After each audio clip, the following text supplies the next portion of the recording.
c'est moi, le professeur, avec ses super pouvoirs. Et vous, quels sont vos super pouvoirs? Ben, c'est une blague, bien sûr, mais avouez que le chandail est quand même cool, hein? Voilà. Alors, secondaire 1, module 1 en histoire, nous parlons de la préhistoire et plus particulièrement de la sédentarisation. Aujourd'hui, nous allons parler des premiers emplacements des êtres humains, finalement, qui est le croissant fertile. Nous allons voir immédiatement où est ce fameux croissant fertile et c'est quoi, au juste, ce fameux croissant fertile. Les premiers habitants à s'installer, lorsqu'ils sont devenus sédentaires, vont s'installer dans une région nommée croissant fertile.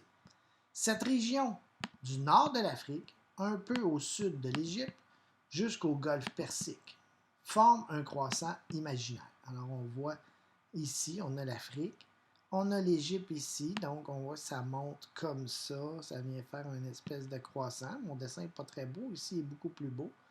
Alors, on voit mer Méditerranée ici, mer Méditerranée qui est là, la mer Rouge, golfe Persique, pas très loin la mer Caspienne, la mer Noire. C'est ce qu'on va appeler la Mésopotamie, parce que c'est situé entre le fleuve Tigre et le fleuve Euphrate. Alors, les gens se sont installés en particulier ici. On voit, il y en a eu aussi en Égypte, le long du fleuve Nil ici.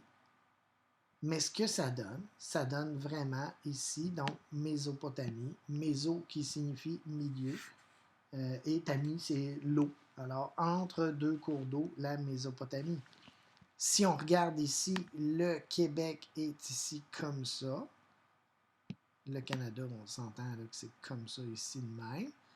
C'est quand même loin, c'est en Afrique. Et aussi la région qu'on appelle le Proche et le Moyen-Orient ici. C'est le croissant fertile. Il faut être capable de situer le Québec, le Canada, le croissant fertile sur une carte du monde et être capable de voir comme il faut ici, près des cours d'eau. Dans la deuxième partie, nous allons voir les premiers villages qui ont été découverts, les fouilles archéologiques qui ont trouvé des fondations d'anciennes civilisations, ou plutôt d'anciens villages qui sont les premiers villages. Alors, je vous en dis pas plus, on s'en va là? Avec le croissant fertile, des villages vont prendre naissance.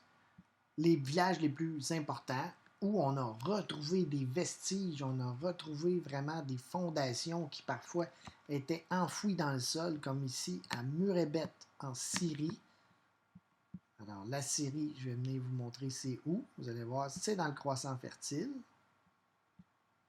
Vous voyez, la Syrie, ça se trouve à être juste ici, comme ça. Alors si on fait notre croissant fertile, là, toujours avec mes qualités de dessinateur, on dit ça part du sud de l'Égypte, vous voyez, ça monte en Égypte, ça vient prendre la mer Méditerranée ici, ça vient prendre ici ce qui va être aujourd'hui l'Iran.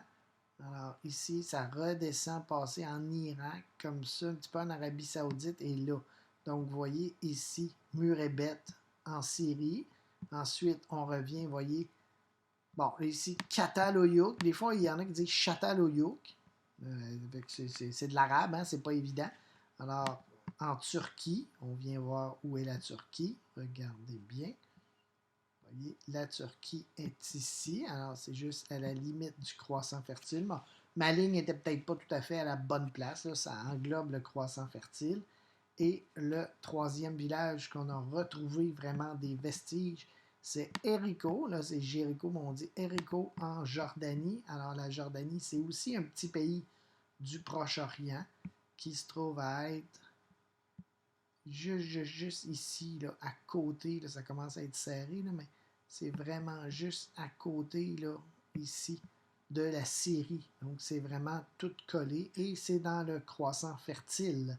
Éventuellement, ce qu'on va voir dans une autre capsule, on va voir la civilisation du Nil ici en Égypte.